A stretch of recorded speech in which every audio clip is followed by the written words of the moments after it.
song. Started with you, black by the bone. You always right, I'm always wrong. We always fight, so I was decided to take you back, but never mind. Coming up this week on the Crypto Nightly News, we sit down and chat with Rare Circle CEO Ethan Song about the future of NFTs and crypto.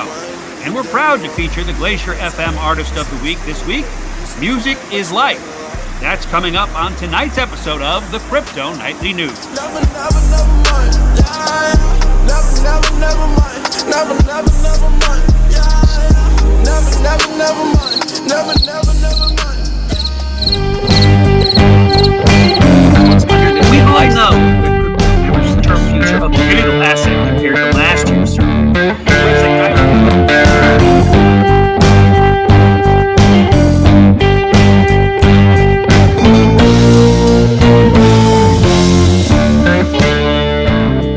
Welcome to the Crypto Nightly News with Chris Jerman. We get in the middle. Yeah. Welcome to this week's edition of the Crypto Nightly News. I'm your host, Christopher Jerman. Each week, I battle the technology demons of rural America, endeavoring to enlighten you to the advent of decentralized finance, Web 3.0, and the future that is cryptocurrency. And this week, we scored a big win despite the return of the autumnal rains to the Pacific Northwest, breathing a moist breath of life into the flora and fauna that has grown here for the last 1,000 years but suffered for the last 6 months with drought.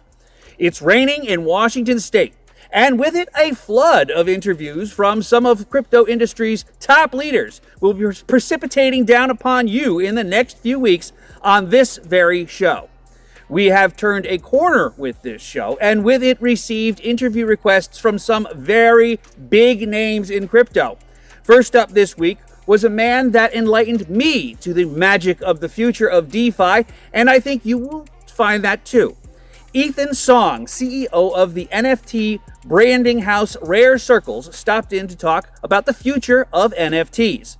I have to tell you, he had a take on what NFTs mean to creators and businesses alike that I think will change even the most pessimistic minds about the future of crypto, as what he said in our interview brightened the horizon in many ways by coloring a picture of what is to come with the future of the creator economy and the intimacy of transactional commerce that gives me, and I think you too, a hope for the future that might even ward off this crypto winter chill. But before we get to that, however, I have to tell you that this week's Glacier FM Artist of the Week, who you hear backing me up as I sing the praises of non-fungible tokens, Music for Life, a shooting star of his own right in the topping the charts over at Glacier FM this week, where you can catch all his tunes as well as a full broadcast of this show. We will have all the songs we play with links so that you can hear them in full in the description of this show. Let me also take a moment to remind you that this show has a strict policy when it comes to sponsored content and paid ad placement. Unless it is our good friends over at lumiwealth, the best crypto bot education money can buy, we don't do it. And accordingly, we offer no advice or advertisement when it comes to finance, investing, or anything else to make you money. This is purely for educational and informational purposes only. Now, it is Sunday night, a time to kick back and relax around the old wireless with family and friends. And I trust that since you are hearing these words, that you have the sound turned up and have locked your cousin Maury in the closet so he can't talk through the whole damn thing. Now, slide a bowl of your best sausages over to Fido and grab a cold one for everyone you have assembled for this broadcast before we officially get started. Are you ready? Excellent. Now, let's hop inside the great space coaster and launch ourselves toward enlightenment and pure virtual joy on our way to financial freedom. Cast away your predispositions when it comes to crypto and open your mind to a world where you and I can give the world a Coke virtually by joining the world crypto revolution together. And in the interest of time, space, and good internet radio, it is time to set sail on the great sea of DeFi. So ooch yourself closer and listen to my tale. It is time for the Crypto Nightly News. So let's get to it, shall we? I wanna see The sorry week for all that the was things that I ended had with put not you quite a through. bang, but rather a strong whimper in the top 30 this week, with Bitcoin and ETH posting modest gains. Bitcoin was up just under 0.5% on the 7-day average, still clawing its way back towards 20K, but not quite making it. BTC closed the week up just above 19, while ETH, still down from the post-merge grumbles, edged up just over 2% to 13.15. Going down the list, Dogecoin, Polygon, and Wrapped Bitcoin all posted modest gains, with Litecoin, Uniswap, and Cosmos. Kronos and Monero joined the quest for mediocrity with single-digit gains across the leaderboard, and everyone else was left in the crypto cold with losses for the week. NFTs showed more life than crypto on the week, with SoRare topping the list in the number 1 spot with just over 8 million in sales. Bored Ape came in at the number 2 spot, down for the week to just about over 6.5 million in sales. And Gods Unchained and Azuki and CryptoPunks came in the 3, 4, and 5 spots with gains, while Other Deed, Mutant Ape, and Art Blocks took the 6, 7, and 8 spot with losses. Nihilings broke on the scene with a big week, up some 500% with 1.7 million in sales. And DeGod finished the top 10 with list with just 1.5 million and a gain of just under 16% on the week. So this week, we're going to dispense with the Crypto Potato Market wrap-up because we have to get to that interview I mentioned with Ethan Song. Now, I asked Ethan if he wanted to chat about his new role as the CEO of Rare Circles, and much to my excitement and surprise, he said he would rather chat about the future of crypto. And who am I to argue when a mover and a shaker wants to use this show as a chance to pontificate about the future and use their insight to educate us all about the world of crypto? So I said, yes. So without further ado, ladies and gentlemen, please let me introduce to you the man whose vision for NFTs opened my eyes and may just do the same thing for you. Here he is, folks, Ethan Song.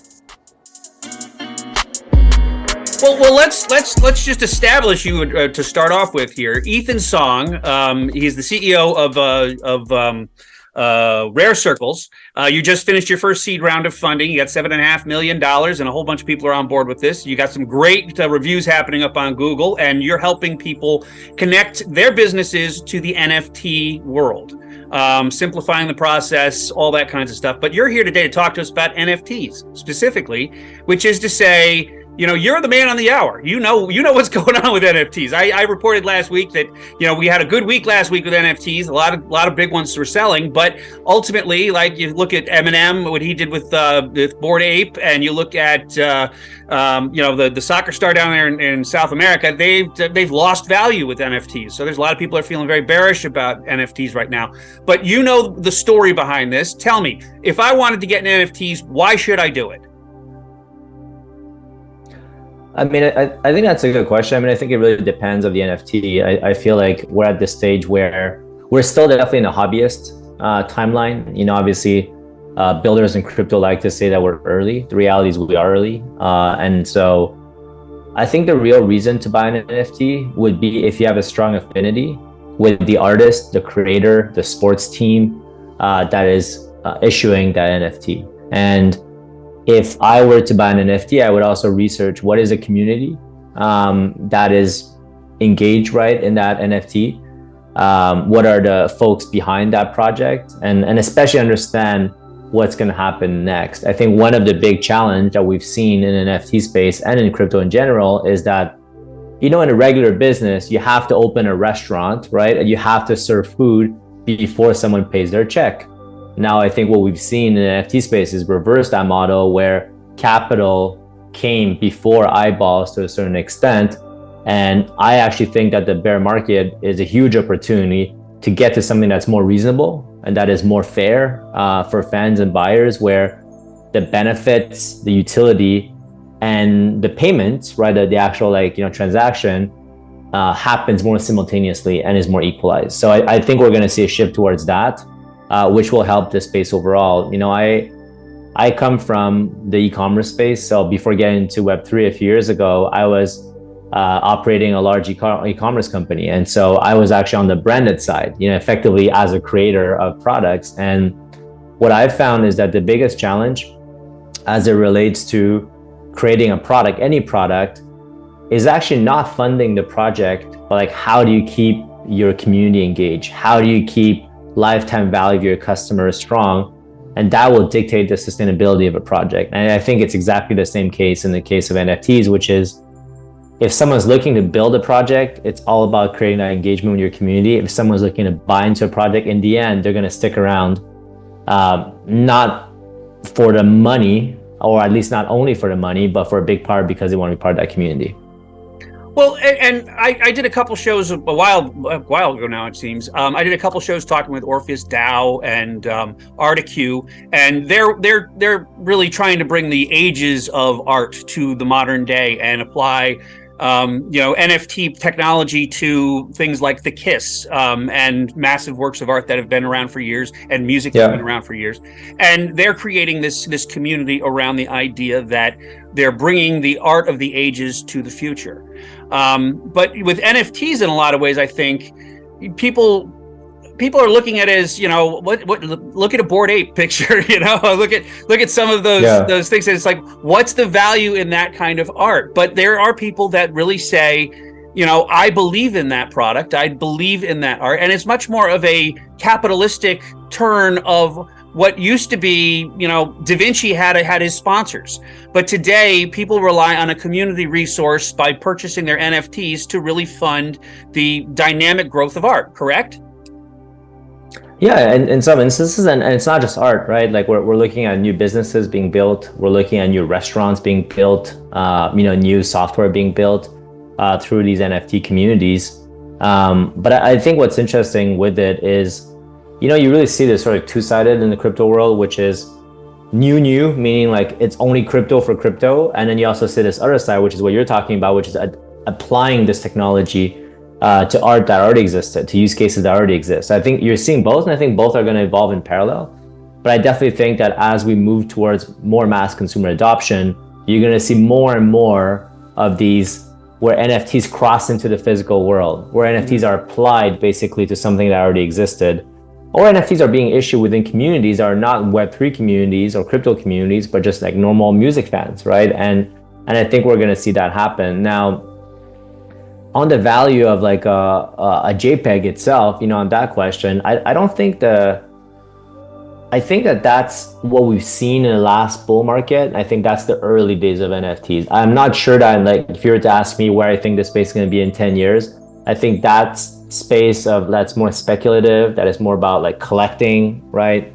Just like you'd be collecting like Magic the Gathering cards or sports cards. I think ultimately that space will be a small space, I think, of all the other use cases where you're going to see NFTs. I mean, some of the things that you might have seen and we're involved in, the idea of like NFT memberships. And so like the NFT replacing effectively a traditional membership card and giving you access to benefits, rewards, and community. I think that's a very powerful idea where the NFT itself is not the end of it, right? That's the start of the relationship that you have with that project or that merchant. Well, and that's something we've talked about in this podcast before, which is especially with the Kiss. They broke it up into 10,000 different pieces, and it's a way that businesses and creators can really get engagement from their community. They can get engagement from their consumers. They can get engagement from their customers, and they can give them a unique way to buy into a project by rolling out these NFTs. And so tell me this. I mean, let's not forget that, like often people are like, well, what is an NFT? Well, an NFT is not the image that you buy, right? The NFT is digital ownership. Mm-hmm. And so that digital ownership can be applied to a variety of use cases or a variety of things. And I think an example of the Kiss was never before could you feel that, you're owner of something related to that piece of art, and now you can. And to me, that is game changing. I think people think about is ownership important enough, right? Is that the big disruptor beyond just the technology? And I think that is part of it. I think there is a cultural change that's happening. And, a lot of people are tired of not owning their data, or they're tired of basically being marketed to, right? And not having that level of control on their lives. And I think that the technology plays into that piece as well. Well, and one of the examples I used is like if Sting wanted to get a space in the metaverse and put his music out into NFT land and find a new way to engage with his listeners, to find a new way to engage with his people. That was for that particular example, that was a really compelling story of why to get into NFTs. But let me ask you, put your CEO hat on for a second. I'm a business and I am hesitant about getting into NFTs to market to my customers or to engage with my customers in new ways. What's your pitch to get me to do that? I think it depends what your business goals are, but I would say that my pitch would be look at the ways that you can market, right? That you can engage with your current customers. You're using email marketing. Well, email marketing is not the value of email marketing is decreasing year after year. The conversion rate, the open rate, the click-through rate, everyone knows that email marketing is not performing the same way. You're spending money on, major platforms like Google and Facebook. The efficiency of that is getting worse and worse. You don't have the same level of targeting, due to Apple's new policy. And so you don't have the ability to acquire new customers or retain your customers in the same way that you had before. And you're effectively paying rent to all the FAANG companies. And so what I would say is through NFT technology, you can create a deeper bond between you and your customers and own that relationship and build your business based on that. Don't judge the money that you can earn with the NFT itself. As an example, you might just want to give it away to your best customers, but make an assessment of that value of that over the lifetime value. Can it increase, lifetime value? And if it can, then there's tremendous value for that merchant or that business owner. Well, I don't know if you saw it happen, but this I just had an epiphany moment happen. This light just went off in my head about what you're talking about here. And I really get it now, which is to say, with decentralized finance, with Web 3.0, with NFT technology, you are getting a direct link to your customers. Whereas before, if you wanted to have a customer through Facebook and they wanted to like your page, Facebook was the gatekeeper. If you wanted to go through Google marketing to reach out to customers that way, Google was the gatekeeper. But with this technology, you have a one-to-one connection with your customers, with your followers, with your community, and they have one-to-one connection with you. It's a much more intimate way to reach the masses in, not just for, as you say, not just for financial reasons, but for, stakehoods, for people investing in this idea that you have and to really help you grow your idea. It's a way that we're approaching creation, which we've never done before, where you don't need to have an intermediary anymore. You really can do it one-to-one. Am I getting that right? Exactly. My brain just I think you're getting that. I think you're getting absolutely right. I think there's a trust factor towards the large tech companies, right? And you may invest I remember that 10 years ago, people used to spend money to try to get Facebook likes, and where did that bring them? Nowhere, right? Because you don't own the algorithms that they will do. So I think that a lot of people are getting tired by social media also, and also you may have 1 million followers, but how many are real customers or real fans of your business? So I think that NFTs is part of the solution for all of this, but I agree with you. I think, people talk about Ethereum, or other blockchains. The reality is that the interesting part about Ethereum is it's more like a public utility, right? It's more like the internet. It's not like Facebook in the sense that it does not have censorship. It does not have baked in policies. It does not have it's not a stock, right? That needs to act, for its shareholders. And so you really have that independence as someone who's creating on those platforms. And I think, I do think as going back to what I was saying before, is that there's a component to technology, and I think there's a component that's also a shift in people's values and a shift in what people are looking for and how they exchange with their customers. I think that's something that we're seeing happen more and more. Well, Ethan, you've completely opened my eyes to the possibility with what's coming down here, and I'm trying to figure out how I'm going to make some NFTs to do this, because quite frankly, it's the idea that it's the quintessential concept that artists have always said. I mean, maybe Kurt Cobain would have been around if he could have connected with he'd still be around if he could have connected with his listeners via the intimacy of NFT creation, via the intimacy of decentralized finance. He felt alone. And there's so many artists, so many creators of this world feel alone because they have to go through all the different channels. They have all the different things. But this is it's a game changer. It's an absolute game changer, and I think the world is going to really just emerge into this creators economy that it's so exciting time to be alive, don't you think? Wow. Yeah, and people often ask me like, hey, like when do you think we're going to get into the next cycle? And I think that right now what's happening is some of the most exciting projects are being built right now, but because there isn't the same kind of hype that like a year ago, we're not really hearing about them. But when I look at it, I'm very optimistic because I think we're going to see a lot of really creative things come out in the next 12 to 18 months that are going to change their market and going to make people rethink even what the technology can do. I think people often forget that, when the internet was created, well, first of all, it was created mostly for scientific research, right, within universities and colleges. And then at first it was used for gambling. It was used for like things that a normal person would not think of adding value to society. But the point is, once the technology is there and once entrepreneurs start building there, a lot of value can be created. And I expect that to happen in the space as well. So I do think we're early, but I think it's going to move faster than some of the other technology trends just because it's so accessible. And a lot of the things in Web3 are free and they're easy to learn. And you have all these tools now like YouTube and podcasts where you can learn. So I do think adoption is going to accelerate. But as someone who's a builder in the space, we also have to be critical of the things that don't work. And we have to like make technology, make experiences that serve our customers better. And if we're able to do that, I think that the space has a bright future. Well, sir, I have to thank you for sharing this because, quite frankly, I think that's the purpose of this podcast, which is to teach people about what the potentials are for crypto and the potentials for Web 3.0 are. So thank you so much for sharing this stuff. If people wanted to talk to you and get more information from you, and can I give your website out? Can I tell them to go see you online? Yeah, you can go to redcircles.com, or you can find me also on Twitter directly at Mr. Ethan Song. But yeah, if you have any questions, like I'm very open. I think everyone's trying to help each other to get going in the space. Well, thank you so much for being here today. And we're going to put this into our podcast, and we're going to send you a ton of traffic because this is just cool stuff, man. And it's cool to be alive. Thank you so much, Ethan.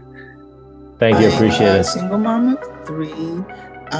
I've been working in healthcare settings, specifically in clinical laboratory medicine, for about 25 years. So I was actually surfing the net and I saw the advertising for lumiwealth and I said, And lastly, would you recommend lumiwealth's classes to someone else? I definitely would. I actually have. So. Oh, nice.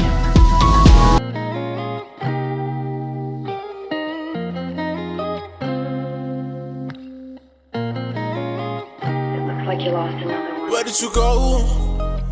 Where did you go when I need? I know I've gotten a bit preachy when it comes to my take on the week's broadcast each week. I do think Americans are willfully ignorant when it comes to crypto, and I do think that is fostered by a media that doesn't understand crypto. So in turn, they're simply ignoring it in favor of letting the YouTube crowd and hack journalists with somewhat poor writing skills to tell the tales of crypto. And if you take what Ethan had to say this week as gospel, well, I guess that isn't such a big deal. Crypto is to each of us a different thing. To some, it's a chance to get rich quick, while others view it with a longer perspective and see it as an alternative to fiat and governmental-run finance. Still, there are other, more visionary men like Ethan, who see crypto as a chance for connection across borders, across social circles, and indeed across cultures. An English poet can now have direct contact with a fan in Mumbai thanks to crypto. An artist in Paris can inspire a kid in the Bronx by virtue of NFTs and blockchain.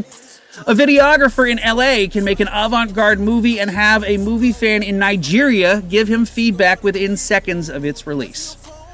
The future of crypto, blockchain, and NFTs is such that the days of YouTube algorithms telling you what to watch are ending. Google can't throttle unpopular ideas from the feed, and even music labels and publishing houses will be sidelined when people can consume art, music, and literature via the blockchain. It's a pretty obscure concept if you're someone that says they want it to all stay the same. But as Ethan says, there will be new tools to find content you want and new ways to support the people you want to support with the advent of Web 3.0. It's really scary to think that the world we know can be modified into a world we have a tough time comprehending. But it's coming, one way or another, and as it comes online, we will have a say in how it is set up and how it is all made. We can craft the world that is coming if we choose to, but that means you have to get involved now. You have to learn your crypto skills now, and that is the very thing we aim to provide you with this show.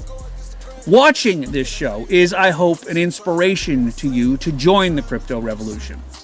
At the very least, I hope by listening to this program, you get a little better understanding and a concept of what the movers and shakers of crypto are working toward. So when it happens, you're not found flat-footed. Google is changing their model to work with crypto. Facebook is now calling itself Meta. YouTube is even rolling out handles to make videos more searchable. The signs are there. It is all changing. And next year, things will work a great deal differently than they do today. Will you join the party when the crypto bus comes to town? Or will you be left behind? It's entirely up to you. And that's the takeaway for this week. Answer your phone, 'cause I swear that I would never leave you. And it's feeling strange, 'cause everything just changed. I need you back in my life, yeah.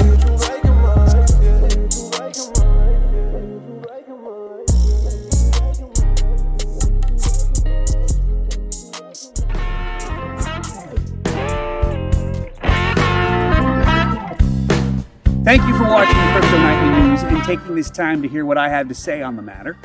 I hope you not only enjoyed my talk with Ethan Song, but maybe perhaps learned a thing or two. Maybe you even got a little bit of hope for what's to come with crypto based on his view of NFTs and what they mean for creators and businesses alike. Next week, I sit down with Gregory Johnson, a visionary financial CEO in his own right, who has a completely different take on what crypto means. We will talk about crypto regulation and what the future might look like when it comes to celebs who shill crypto on social media without telling you that they're paid spokespeople. That's coming up on our next edition of the Crypto Nightly News, so tune in and hit that subscribe button so that you don't miss a single thing. Big thanks to lumiwealth, our sponsor, for bringing important conversations like this one that you have just heard to the world discussion. If you would like to sponsor this show, or even join us because you have an idea or vision for crypto and what all this means, then please shoot me an email at info@thechartedlife.net. Sending a huge shout out to Glacier FM and to Music is Life, our Glacier FM Artist of the Week. You can check out all his music on the Glacier FM or by clicking on the links in this description of the show online. You can follow us on Facebook at The Crypto Nightly News or go to thecryptonightlynews.com for transcripts of the show or all our other episodes if you want to take a look at that. Share this show with a friend who needs to hear about crypto and tune in every week for another great story from the land of crypto. Trade safely, my friends, and have a wonderful week. For the Crypto Nightly News, I'm Christopher German. Thank you, and good night.